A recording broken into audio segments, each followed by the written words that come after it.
Se despertó mucho más tarde del mediodía. Su criado había entrado varias veces de puntillas para ver si se movía y se preguntaba cuál sería el movimiento de que su joven amo durmiera hasta tan tarde. Por fin sonó la campanilla y Víctor entró silenciosamente con una taza de té y unas cuantas cartas sobre una bandeja pequeña de porcelana antigua de Sèvres. Descorrió las cortinas de raso verde oliva, forradas de azul brillante que colgaban de las tres altas ventanas. Monsieur ha dormido bien esta mañana, dijo sonriente. ¿Qué hora es, Víctor? Preguntó Dorian Gray soñoliento. La 1:15, Monsieur. ¿Qué tardarás? Se sentó en la cama y después de tomar unos sorbos de té, echó un vistazo a las cartas. Había una de Lord Henry entregada a mano aquella mañana. Vaciló un momento y luego la puso a un lado. Fue abriendo las otras distraídamente.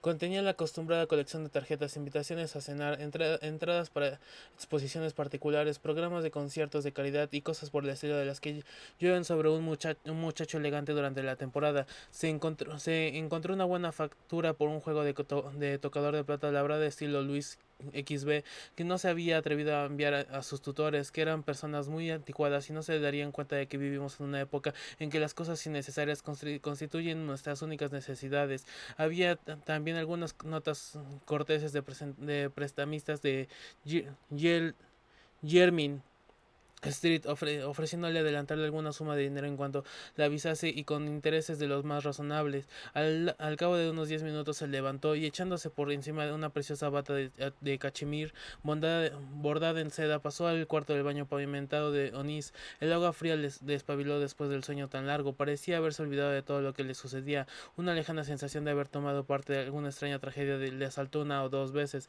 pero era como un sueño irreal. En cuanto se vistió fue a la biblioteca para tomar un ligero desayuno a la francesa que le había preparado sobre una mesita redonda junto a la ventana abierta.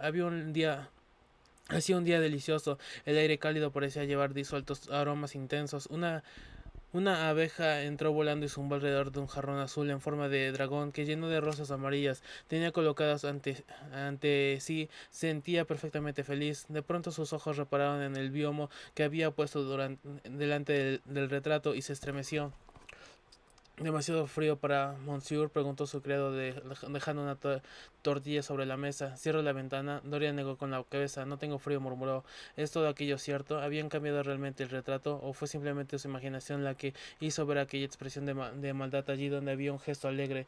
Seguramente un lienzo pintado no podía alterarse. Era absurdo. Servía como un cuento que refería un día a Basil. Le haría sonreír. Sin embargo, sin embargo, qué vivido era el recuerdo de todo el suceso, primero con débil luz y luego, a la plena luz del amanecer, había visto el rasgo de crueldad alrededor de sus curvados labios. Casi le dio miedo que el criado saliese de la estancia. Sabía que en cuanto se quedase solo se podría examinar el retrato. Lo temió con toda seguridad. Cuando el criado le hubo traído el café y los cigarrillos, se dispuso a marcharse. Sintió un deseo violento de pedirle que se quedara. Cuando cerró la puerta tras él le volvió a llamar. El hombre esperó de pie sus órdenes. Dorian le miró un momento. No estoy en casa para nadie, Víctor, dijo con un suspiro. El hombre se inclinó y salió. Después se levantó de la mesa, encendió un cigarrillo y se dejó caer en un diván de lujosas almohadones. Colocado frente al biomio, era un biomio antiguo, de cuero español, dorado, estampado y repujado según un modelo de Luis X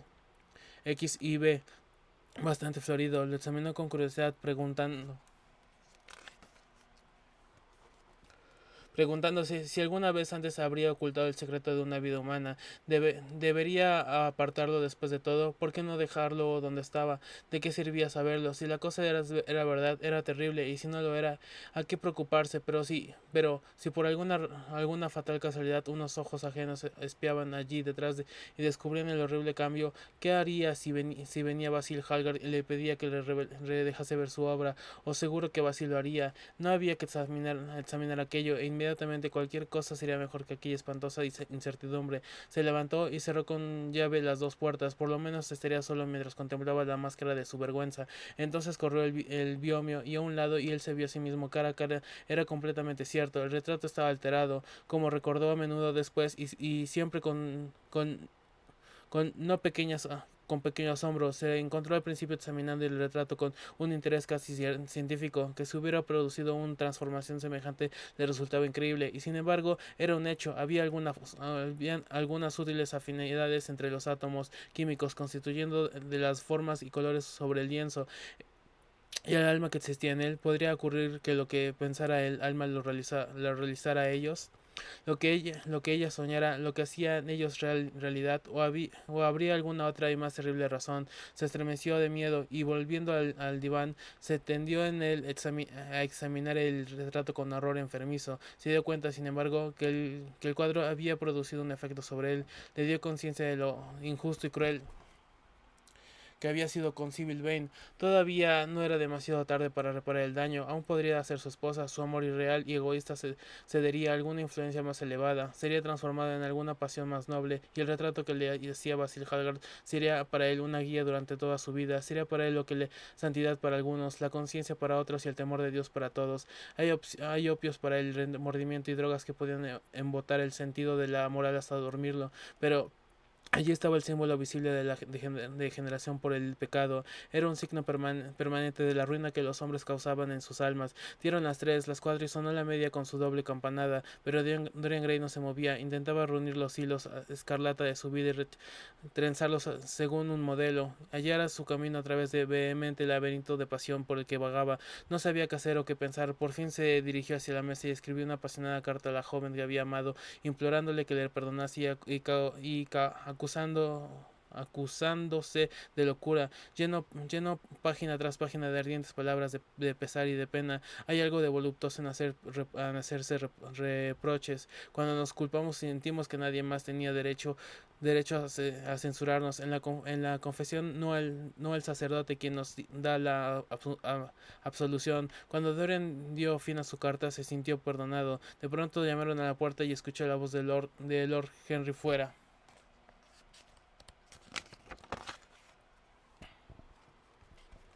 Mi querido amigo, necesito verle. Déjeme entrar enseguida. No puedo soportar que se encierre de ese modo. Al principio no contestó y permaneció completamente inmóvil. Las llamadas se sucedieron cada vez con más fuerza. Si era mejor dejar entrar a Lord Henry y explicarle la nueva vida que iba a llevar. Reñir con él era necesario, y apartarse de él para siempre si era inevitable. Se levantó y corrió apresuradamente al biomio delante del cuadro y abrió la puerta. Siento mucho todo lo ocurrido, Dorian, dijo Lord Henry al entrar, pero no debe usted pensar demasiado en ello. ¿Se refiere usted a Sybil Vane?, preguntó el joven. Sí, claro, respondió Lord Henry, acomodándose en una silla y quitándose lentamente sus guantes amarillos. Es espantoso desde cierto punto de vista, pero no es culpa suya.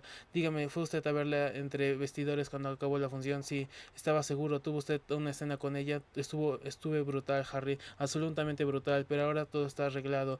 No lamento lo ocurrido, eso me ha enseñado a conocerme mejor. Ah, Dorian, cuánto me alegro de que lo tome usted así. Temí encontrarle sumido en remordimientos, arrancándose de mechones de su precioso y rizado cabellera.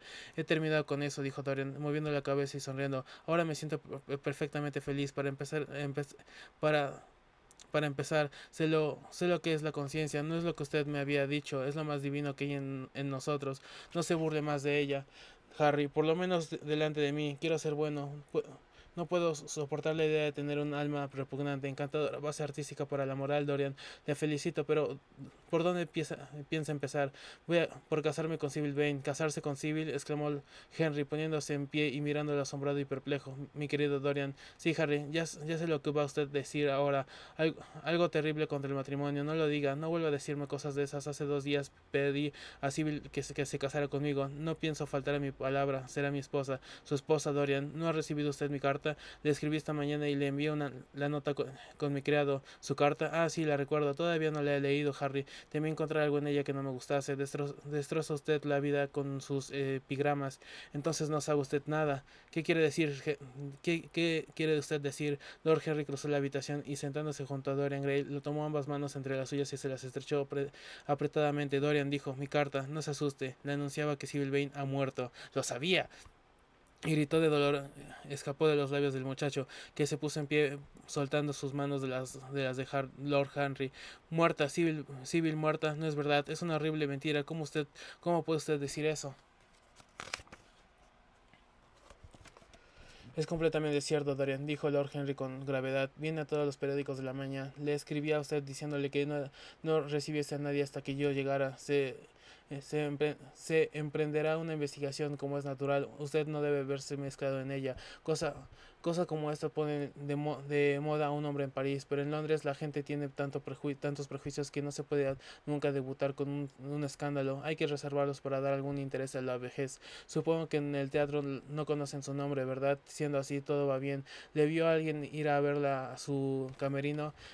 Este es un detalle importante. Dorian no respondió durante unos momentos. Estaba aturdido de horror. Por fin balbuceó con voz ahogada. Harry, ¿ha dicho usted una investigación? ¿Qué ha querido decir con eso? Es que Sibyl... No, Harry, no puedo soportarlo. Pronto, cuéntamelo todo enseguida. Estoy seguro de que no fue un accidente, Dorian, aunque haya que anunciarlo así al público. Parece ser que cuando iba a salir del teatro con su madre, a eso de las 12:30, dijo que había olvidado algo arriba. La esperaron durante algún tiempo, pero ella no bajaba y finalmente la encontraron muerta, tendida en el suelo de su camerino. Había ingerido algo por equivocación, alguna sustancia terrible que se usa en los teatros, no sé lo que era, pero debía contener ácido prúsico o albayalde. Me imagino que sería ácido prúsico, porque parece haber muerto instantáneamente. Harry, Harry, es terrible, exclamó el joven. Se suicidó, no tiene más misterio. Sí es muy trágico, desde luego, pero usted no debe haberse mezclado en esto. Ha sabido que el estándar que tenía 17 años no hubiera creído que era aún más joven, parecía tan niña y conocía tan poco su profesión. Dorian no debe permitir que este asunto altere sus nervios. Tiene que venir a cenar conmigo y después iremos a la ópera. Esta noche canta la Patri y todo el mundo irá a oírla. Puede usted ir al palco de mi hermana. Estará con algunas mujeres elegantes. Así que yo he matado a Sybil Vane, dijo Dorian Gray como para sí. La he matado tan seguramente como si hubiese cortado su delgado cuello con un cuchillo. Sin embargo, las rosas no son menos adorables por eso. Los pájaros siguen cantando tan felices en mi jardín. Y esta noche cenaré con usted y luego iremos a la ópera. Y supongo que tomaremos alguna cosa al salir. Qué extraordinariamente dramática es la vida. Si hubiera leído todo esto en un libro. Harry me habría hecho llorar. De cualquier modo, ahora que ha ocurrido de verdad, a mí me parece demasiado pasmoso para llorar. Esta es la primera carta apasionada de amor que he escrito en mi vida. Es extraño que mi primera carta apasionada de amor estuviera dirigida a la muchacha muerta.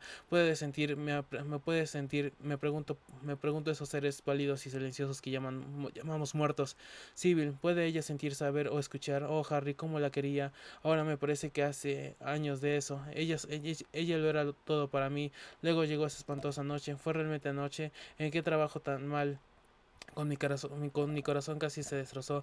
Me lo explicó todo. Fue terriblemente patético, pero no me conmoví un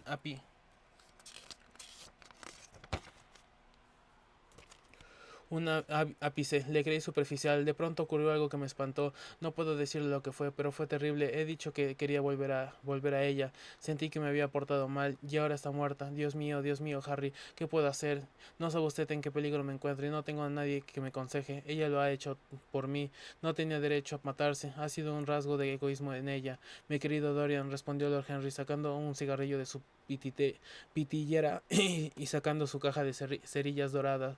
El único camino que tiene usted, que tiene el único camino que tiene una mujer para reformar a un hombre es el de aburrirle tan completamente que ésta pierda todo posible interés por la vida.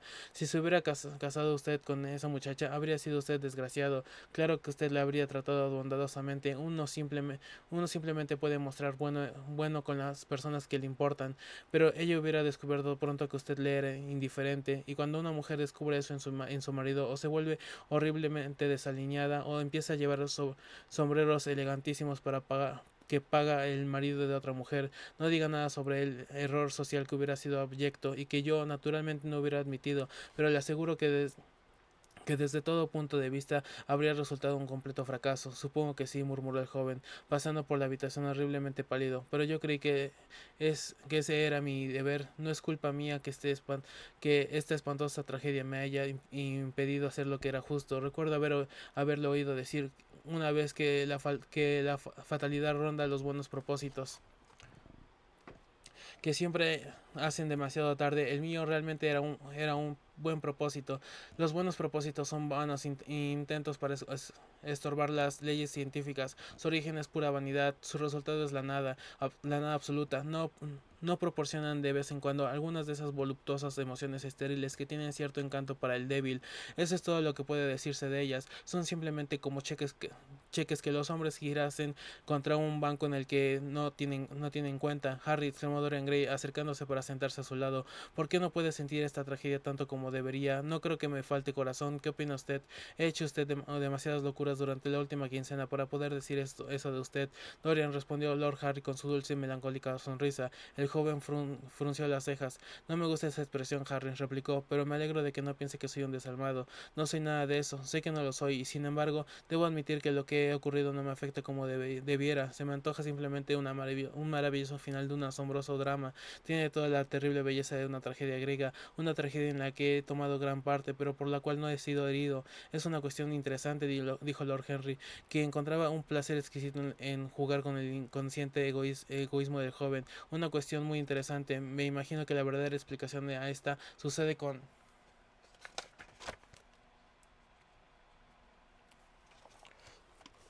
frecuencia que las tragedias reales de la vida ocurren de una manera tan poco artística que nos hieren con su cruda violencia, su absoluta incoherencia, su absurda necesidad de sentido y su total carencia de estilo. Nos afectan como nos afecta la vulgaridad, nos dan una impresión de mera fuerza bruta y nos rebelamos contra eso. A veces, sin embargo, cruza nuestras vidas una tragedia que posee elementos artísticos de belleza. Si esos elementos de belleza son reales, apelan total y simplemente a nuestro sentido del afecto dramático. De pronto nos encontramos no como actores, sino espectadores de la obra, o más bien ambas cosas. Nos observamos a nosotros mismos y el mismo milagro del espectáculo nos incluye. En el caso presente, ¿qué es lo que ha sucedido realmente? Alguien se ha matado por amor a usted. No quisiera que me sucediera nunca una experiencia semejante. Me haría amar el amor para el resto de mi vida. Las mujeres que me han adorado no han sido muchas, pero algunas ha habido. Siempre ha insistido en vivir mucho tiempo después haber yo dejado de interesarme por ellas, o ellas de interesarse por mí. Han engordado y se han vuelto aburridas. Hoy cuando nos encontramos empiezan inmediatamente con los recuerdos. Esa tremenda memoria de las mujeres, qué cosa tan temible y qué estancamiento intelectual revela. Se puede observar el color de la vida, pero nos deben recordarse nunca de los detalles. Los detalles son siempre vulgares. Tendré que sembrar a dormideras en mi jardín, suspiró Dorian. No es necesario, replicó su amigo. La vida tiene siempre a dormideras en sus manos. Naturalmente, de vez en cuando las cosas duran más tiempo. En cierta ocasión no llevé más que violetas durante una temporada como forma artística de llevar luto por una pasión que no quería morir. Finalmente, sin embargo, murió. He olvidado lo que la mató. Creo que fue su proposición de sacrificio todo por mí. En ese siempre ese es siempre un terrible momento. Le llena a uno del terror de la eternidad. Pues bien, querrá usted creerlo. Una semana después me encontré en la casa de Lady Hampshire, sentada en la mesa junto a la dama en cuestión, que insistió en volver a empezarlo todo. Des desenterrando el pasado para hacer sufrir el futuro. Yo había enterrado mi pasión en un lecho de asfodelo. Ella quiso exhumarla y aseguró que había destrozado su vida. Creo poder afirmar que comió una barbaridad, así que no me inquieté gran cosa. Qué falta de gusto demostró. En cuanto del pasado estriba en que es el pasado, pero las mujeres nunca saben cuándo ha caído el telón, siempre quieren un sexto acto, y precisamente cuando la obra ha dejado de tener interés proponen continuarla. Si de ellas dependiera, todas las comedias tendrían un fin trágico y las tragedias culminarían en una farsa. Son encantadoramente artificiales, pero no tienen sentido artístico. Usted es más afortunado que yo. Le aseguro, Dorian, que ninguna de las mujeres que yo he conocido habría hecho por mí lo que ha hecho Sybil Vane por usted. Las mujeres corrientes se consuelan siempre, algunas lo hacen llevando colores sentimentales. No confíe nunca en una mujer que viste de color malva, cualquiera que sea su edad. ni en una de 35 años que se aficionada a las cintas rosas. Eso significa que siempre tiene una historia. Otras encuentran un gran consuelo en descubrir que pronto las buenas cualidades de sus maridos hacen ostentaciones de su felicidad conyugal en nuestra propia cara como si fuera el más fascinante de los pecados. Algunas se consuelan con la religión. Sus misterios tienen todo el encanto de un flirt, me dijo una mujer una vez, y puede entenderlo muy bien. Además, nada le envanece tanto como que le digan que es un pecador. La conciencia nos hace todos egoístas. Si realmente son infinitos los consuelos que encuentran las mujeres en la vida moderna, la verdad es que no he mencionado el más importante. ¿Cuál es, Harry? Dijo el joven con desgana. Oh, el consuelo evidente, procurarse otro admirador. Cuando se han perdido el que tenía es en la buena sociedad. Esto rejuvenece siempre a una mujer, pero realmente, Dorian, qué diferente debía ser Sybil Vane de las mujeres que conocemos.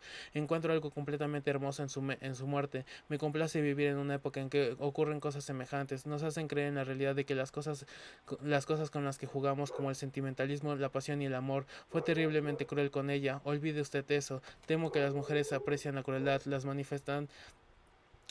manifiesta más que cualquier otra cosa. Tiene instintos maravillosamente primitivos, los hemos emancipado, pero siguen siendo esclavas en busca de dueño. Hijo de la verga, esto está demasiado mal. A pesar de todo, les gusta ser dominadas. Estoy seguro de que estuvo usted espléndido. Esto está muy mal lo que estás diciendo. Le he visto a usted real y completamente iracundo, pero puedo imaginar lo delicioso que estaría. Y después de todo me dijo usted algo anteayer que en aquel momento me pareció fantástico, pero que ahora veo que es absolutamente cierto y que me da la clave de todo. ¿Qué era, Harry? Me dijo usted que Sybil Vane representaba para usted todas las heroínas románticas, que era Desdemona una noche y Ofelia otra, que moría como Julieta y volvió a la vida como Imogenia. Ya no volverá a resucitar, murmuró el joven, sepultado en cara entre las manos. Nunca volverá a la vida. Ha interpretado su último papel, pero debe pensar en esta muerte solitaria en un vicioso camerino, simplemente como un extraño fragmento lúgubre de alguna tragedia jacobina, o como era maravillosa escena de Webster, o de Ford, o de Cyrilo Turner. La muchacha nunca vivió en la realidad, y por eso tampoco la ha muerto realmente, al menos para usted, siempre un sueño, un fantasma que vaga por los dramas de Shakespeare, haciéndolos más adorables con su presencia, una caña a través de la cual la música de Shakespeare sonaba más rica y más alegre. Es en el momento en que tomó contacto con la vida real la destrozó y quedó a ella destrozada y por eso murió. Lleva usted luto por Ofelia, si quiere, póngase cenizas en la boca, en la cabeza porque Cordelia fue estrangulada. Clame al cielo porque murió la hija de Brabancio, pero no derrame sus lágrimas por Sybil Vane. Era menos real que aquellas.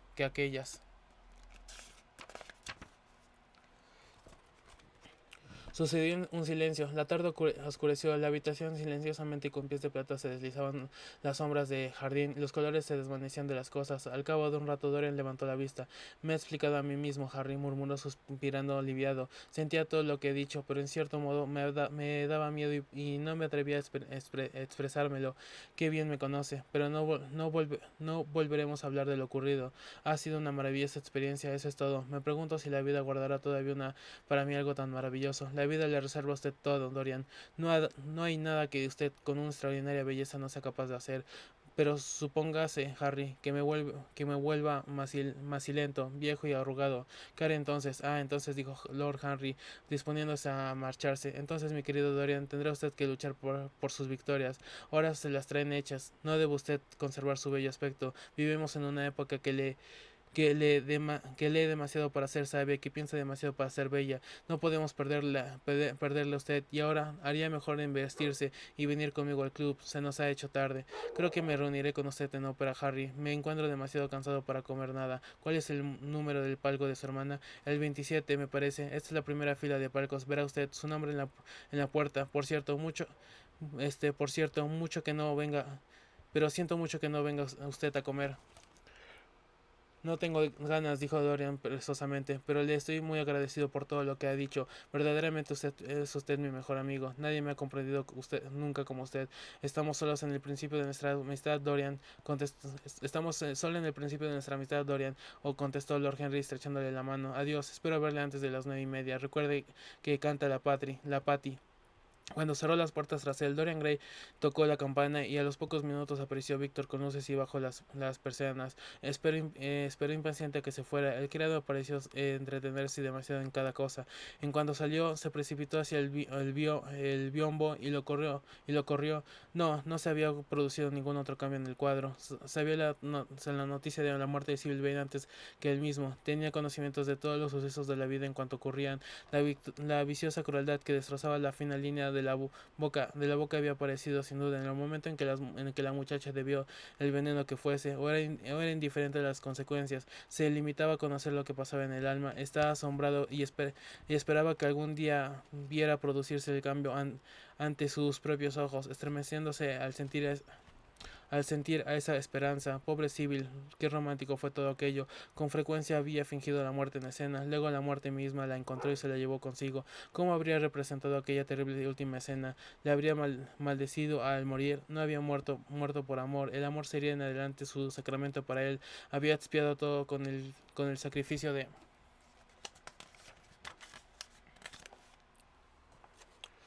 su vida. No volverá a pensar en lo que ella le hizo sufrir aquella horrible noche en el teatro. Uy, pobrecito. Cuando pensaba en ella la veía como una maravillosa figura trágica enviada al mundo del teatro para enseñar la suprema realidad del amor. Una maravillosa figura trágica. Sus ojos se llenaron de lágrimas al recordar su apariencia infantil, sus caprichosas y atractivas maneras y sus tímidas temblorosas gracias.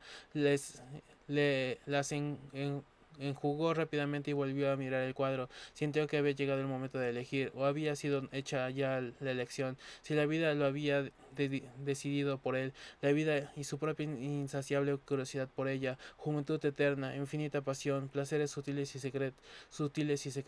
secretos, goces ardientes y pecados más ardientes aún, iba a poseer todas esas cosas. El teatro soportaría el peso de su vergüenza, eso era todo.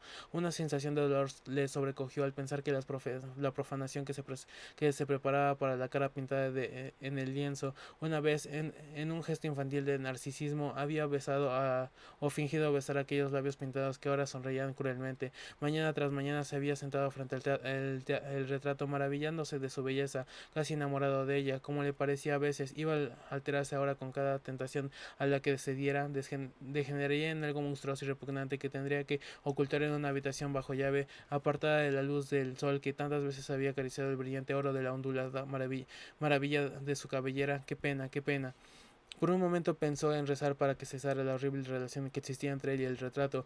Esta había cambiado en respuesta a un ruego. Quizás a un ruego le haría inmutable. Y sin embargo, quien que conociese algo de la vida renunciaría a la oportunidad de permanecer siempre joven, por fantástica que fuese esta oportunidad, a por funestas que fueran las consecuencias de que de ella se derivaran. Además, dependía aquello de su voluntad. Había sido en realidad su ruego el que produjo aquella transformación.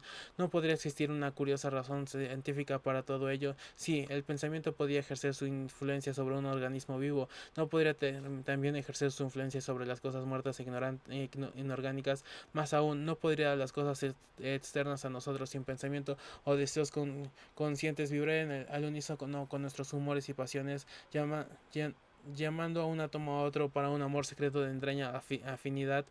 Pero la razón no tenía importancia. Nunca volvería a tener en ninguna terrible poder con un ruego semejante. Si la pintura iba a alterarse, se alteraría. Eso era todo. ¿Para qué meterse en más averiguaciones? ¿Por qué sería el verdadero placer vigilarlo? Podría seguir a su cerebro por sus recovecos secretos. El retrato sería para él el más mágico de los espejos. De igual modo, todo lo que le había revelado su propio cuerpo le descubriría su propia alma. Y cuando el invierno llegara para el cuadro, él continuaría estando donde la primavera temblorosa linda con el verano.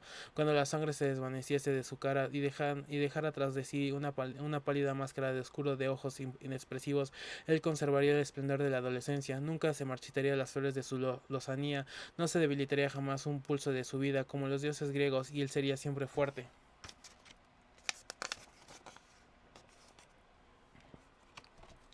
Luego ligero y alegre, ¿qué importaba lo que ocurriese a la imagen pintada en el lienzo? Él quedaría a salvo, eso era todo. Volvería a colocar el biomo en su primitiva posición delante del cuadro, con gesto sonriente, y entró a un dormitorio donde le esperaba ya su criado. Una hora más tarde se encontraba en la ópera y Lord Henry se apoyaba en el respaldo de su silla.